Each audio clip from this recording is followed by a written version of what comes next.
তো এবার একটু নায়কদের প্রসঙ্গে জানতে চাই, আচ্ছা। যেহেতু শাকিব খানের নাম নিলাম এবং টেলিভিশনের যারা পপুলার স্টার তোমার সাথে কাজ করে তাদের সম্পর্কে একটু জানতে চাই।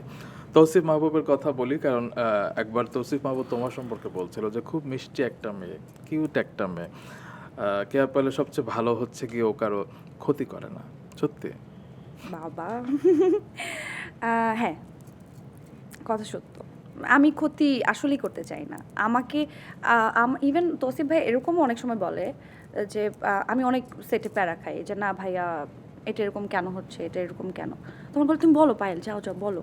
তুমি এটা করো, ওটা করো।" আমাকে অনেক ধাক্কায় যে, "বলো, বলো।" আমি বলি, "না ভাইয়া থাক, না বলি। কষ্ট হলেও করে ফেলি।" এরকম আরকি। মানে আমি কোনো ঝামেলাই নিতে চাই না। এটা কষ্ট হচ্ছে, আচ্ছা ঠিক আছে, শেষ হয়ে যাবে তো। এটা তার থেমে থাকবে না, কষ্ট করে ফেলি। এই তোমাকে বলে লাভ নাই। তুমি চাও করতে কিন্তু পারো না। অ্যাকচুয়ালি আমি পারি না।